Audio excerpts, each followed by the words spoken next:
실현이 관철되는 국정 운영을 도모할 것임을 분명히 하였습니다. 문재인 대통령은 그 실현을 위하여 다음과 같은 방안을 제시하였습니다. 첫째, 국가인권위원회 위상의 제고.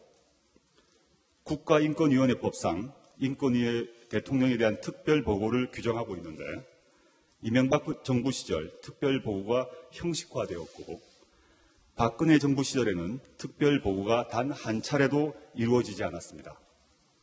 문재인 대통령은 정례적으로 인권위의 특별보고를 청취하고 인권위로 하여금 정부 부처 내 인권 상황을 종합적으로 점검하게 하는 등의 조치를 통하여 인권위가 정부 각 부처 내의 인권 침해의 파수꾼, 인권옹호의 견인차 역할을 다해주기를 기대하고 있습니다.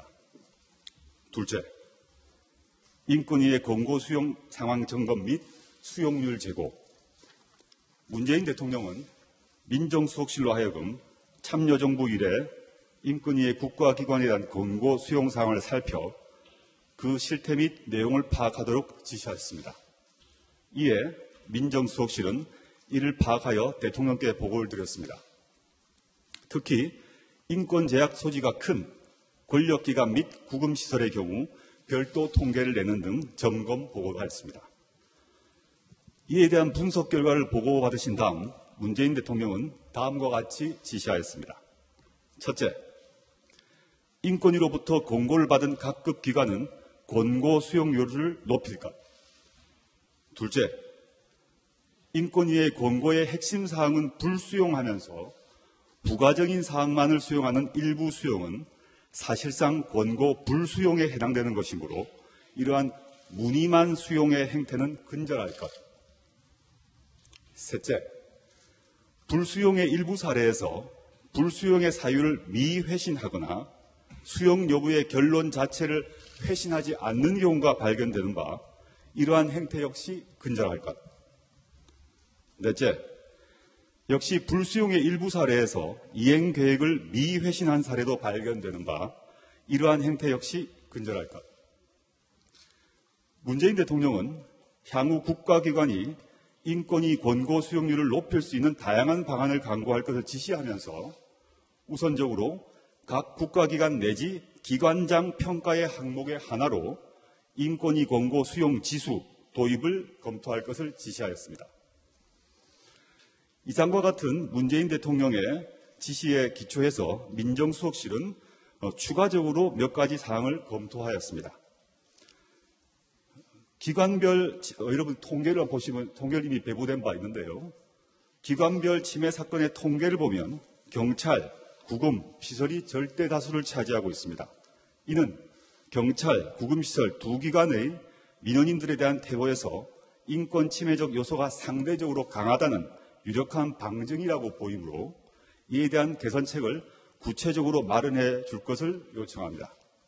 특히 경찰의 경우 향후 수사권 조정에 대한 강한 염원을 피력하고 있는 것으로 알고 있습니다.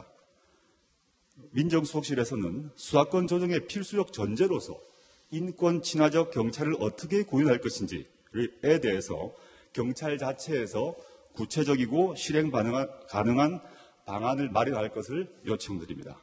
이상입니다. 질문 받겠습니다. 오늘 발표와 관련된 질문으로.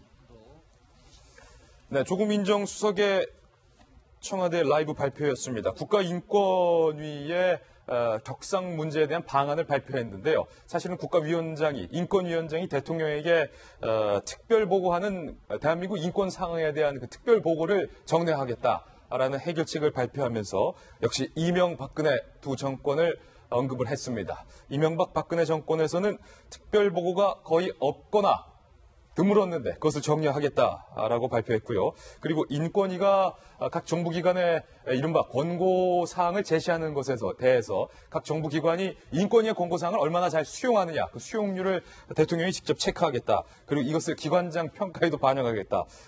무시무시한 발언을 했습니다. 정무수석의 이 방향, 정성윤 위원, 제가 보기에는 국가의 인권을 향상시키는 데 있어서 방향은 참 맞는 방향인 것 같아요. 국가인권위원회 위상이 지난번 그 이명박 박근혜 정부 때 좀 상당히 추락했던 건 사실이고요. 그래서 그 영향으로 우리나라 인권 지수가 추락했습니다.